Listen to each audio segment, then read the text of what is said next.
धन्यवाद नेशनल खबर का। आपने बहुत ही जागृत और ज्वलंत मुद्दा उठाया है।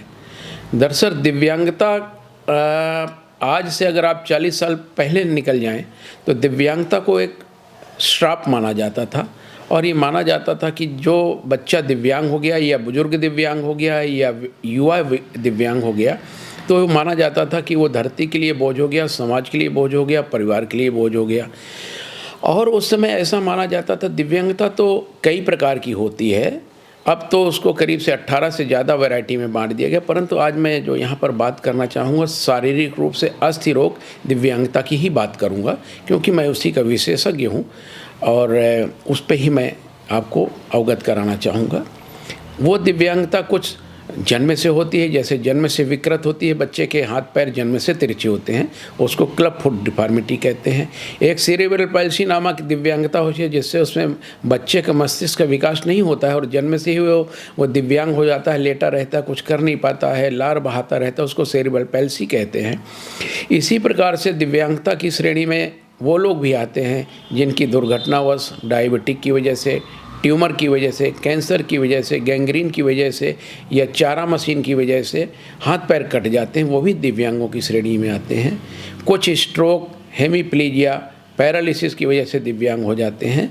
तो हमने अपने 40 वर्षीय जीवन जो KGMU में व्यतीत किए, उसमें मैंने देखा कि दिव्यांगता जब हम लोग नए 1979 में इस ब्रांच में आए थे, काम तो बहुत करते थे, परंतु उस समय सुविधाएं कम थी, सामग्री कम थी, शोध के विषय कम थे और दिव्यांगों को हम लोग हल्के और त्वरित उपकरण नहीं उपलब्ध करा पाते थे, परंतु फिर भी काम करते थे।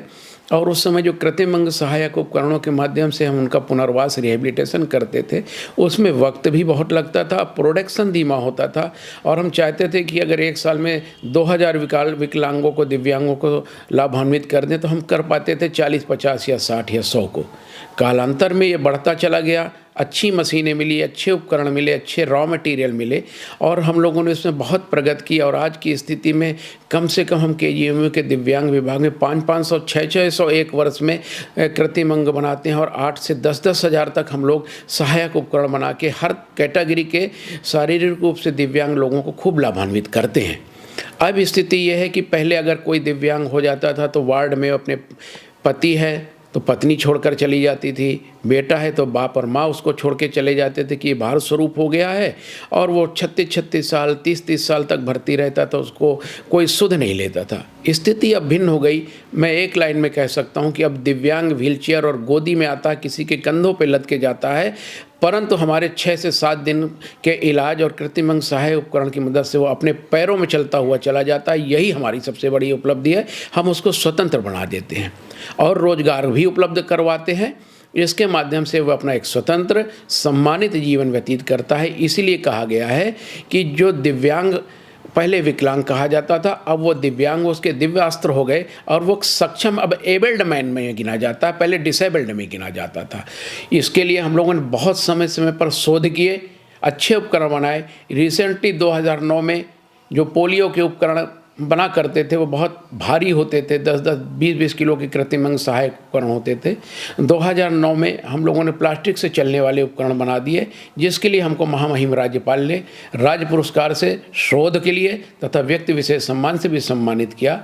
उन उपकरणों को बनाने के बाद फिर लगभग एक बाढ़ सी आ गई और कृत्रिम अंग सहायक उपकरणों के लिए मरीजों की जागृत हुई, जागे वो लोग कि ऐसे उपकरण भी उपलब्ध होते हैं जो अपने पैंट के अंदर भी पहन सकते हैं, अपने सामान्य जूतों में भी पहन सकते हैं और नॉर्मल लाइफ को व्यतीत कर लेते हैं। और उन सुंदर उपकरणों के अच्छी डिजाइन के माध्यम से उसको एडॉप्ट करने में उनको आसानी होती है, कॉस्मेटिक अपीयरेंस अच्छा होता है, सुंदरता अच्छी होती है और खूब लाभान्वित होकर अब 1.5 से 2 लाख मरीजों को ऐसे हम लोगों ने ट्रीटमेंट किया। सभी सफल जीवन व्यतीत कर रहे हैं, यानी कि विवाह में भी कोई दिक्कत नहीं होती है और आदर्श दिव्यांग मरीज आदर्श जीवन व्यतीत कर रहे हैं, रोजगार भी उनको मिलते हैं। और यही हम लोगों की एक सफलता है कि हम लोगों ने कम पैसे में अच्छे उपकरणों को डिवाइस किया और उनको आत्मनिर्भर बना दिया, सक्षम बना दिया और यही हमारा लक्ष्य होता है। ये वर्ष 2009 में मुझको उत्तर प्रदेश सरकार ने सम्मानित किया था। आप देख सकते हैं इसको, कि हल्के व त्वरित चलने वाले उपकरण पे मैंने शोध किया था, तो इसको उत्तर प्रदेश सरकार ने सम्मानित किया, माननीय महामहिम राज्यपाल पुरस्कार है। और इसके लिए एक अच्छे उपकरण, हल्के त्वरित उपकरण बनाए। पहले लोहे लंगड़ के बनते थे, बड़े जूते होते थे, चमड़ा होता था, परंतु ये हम लोगों ने प्लास्टिक के उपकरण बना के डिवाइस किया। और इसके साथ साथ फिर जब ये उपकरण बन गए तो मरीजों को इसका त्वरित लाभ मिला और कम पैसे में अच्छे उपकरण ये हम लोग उपलब्ध करवा रहे हैं। जब ये प्रसारित होंगे, लोग दिव्यांग भाई इसको देखेंगे तो उनको बहुत लाभ होगा और उनको जानकारी उपलब्ध होगी, जिससे वे सही उपकरण का चयन करके अपने आप को लाभान्वित कर सके। बहुत बहुत आभार, बहुत बहुत धन्यवाद आपका।